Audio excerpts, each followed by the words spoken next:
Ce lundi 17 juillet, l'émission Les 12 coups de midi a interpellé un célèbre joueur de football. Et pour cause, contre toute attente, une question en particulier le concernait directement. Une drôle de séquence. Ce lundi 17 juillet, une candidate des 12 coups de midi a fait le buzz sur les réseaux sociaux après s'être trompée dans le jeu de Jean-Luc Reichmann. À la question de savoir qui avait combattu dans les rangs de l'armée française, plusieurs réponses lui étaient proposées, dont celle du général Lacazette. Et si est vers ce choix qu'elle s'est tournée. La toile s'est alors enflammée. La raison ? Le général Lacazette est loin d'être un militaire de l'armée française mais tout simplement le surnom donné au joueur de foot professionnel Alexandre Lacazette.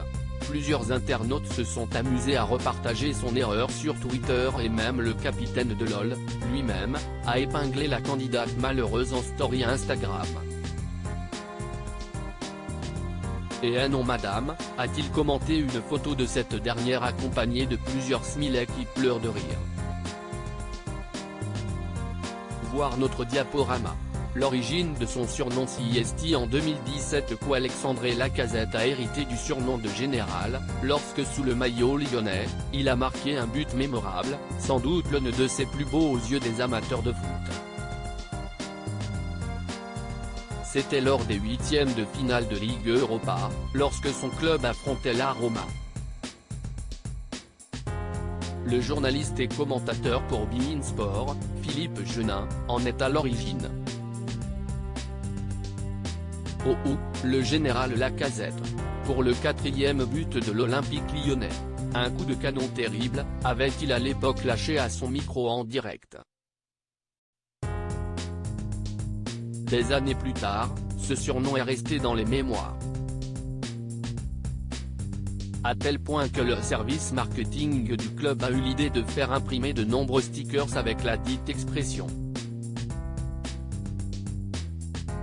CST, une expression dont je suis très fier et je suis content qu'elle ressorte aujourd'hui, se réjouissait Philippe Genin en 2022 auprès du Dauphiné. Et pour lui d'expliquer comment il avait eu l'idée de ce surnom, ça m'est venu comme ça, spontanément, naturellement. C'était contre la Roma donc j'ai pensé à Rome, aux légions romaines. Et puis la posture de Lacazette après son but, très droit, buste figé, regard fixe. Je n'avais rien préparé, je commente à l'instinct. Une anecdote apparemment bonne à connaître lorsqu'on joue aux 12 coups de midi.